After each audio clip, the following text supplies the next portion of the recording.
Welcome back to Startup Street. Now, every crisis, while deeply unsettling, contains the seeds of opportunity. Believe Nitin, Rakesh, CEO of Mphasis, and Jerry Wine-Lauder, Professor Emeritus and Professor of Marketing at Wharton, who have authored Transformation in Times of Crisis, a book that claims to help one transform any crisis into opportunities by applying 8 principles and an analytical framework to one's own unique situation. To know how the book addresses the need of the moment as many struggle to decide their next steps in a volatile climate. Joining me now is co-author of Transformation in Times of Crisis and CEO of Mphasis, Nitin Rakesh. Nitin, many thanks for joining us today on Startup Street. Now, first up, let me ask you, take me through the 8 principles that you talk about in the book that will help create opportunities and value in the post-pandemic world.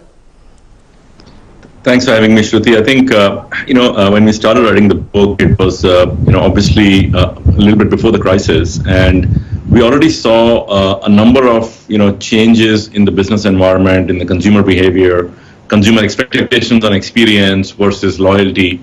And I think it was pretty evident that a lot was going to continue to change, at its own speed for, most traditional businesses.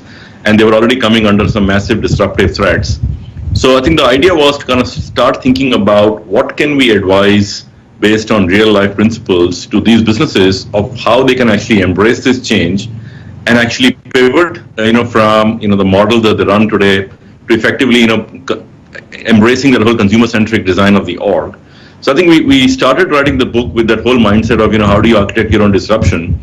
And then as the crisis came, it was very evident that a number of the same trends got massively accelerated. So I think the whole idea of having these 8 principles, starting with the very first one, which is, change your mental models, really is to create a framework that you can apply to start thinking about, looking for opportunities as the crisis comes. And the crisis is nothing but a tipping point for many underlying trends that are already underway. So the very first principle really talks about changing your mental models, talking about, getting out of your comfort zone, looking around the corners and moving away from current businesses that may be profitable but don't really have a long-term future. And then from there you go to, how do you reimagine your stakeholders and your customer journey? Then you start talking about, how do you embrace things like digital transformation and you speed up the transformation?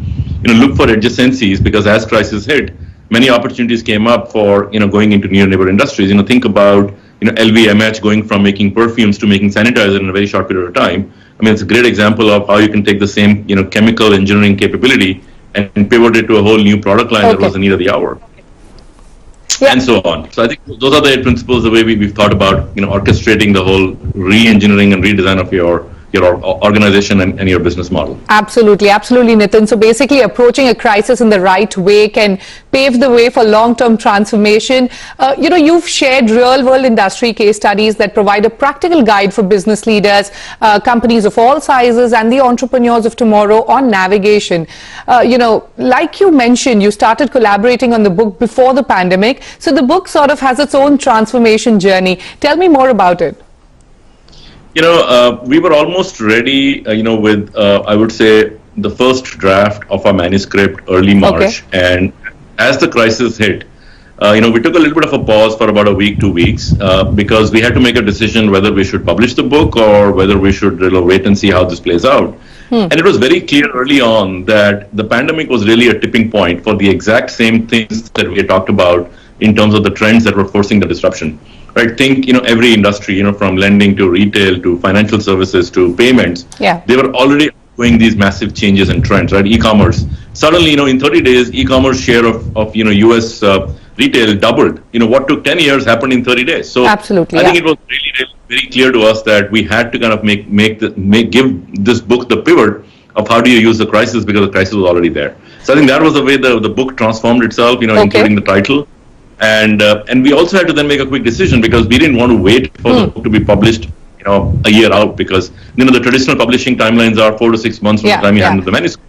So we found a very, disruptive publishing house in Norton Press, and we were ready to go in 40 days. Okay. All right. Also, Nitin, tell me, can small players and individuals that have no resources or perhaps have lost them realistically benefit from your principles in the same way as CEOs and heads of businesses will?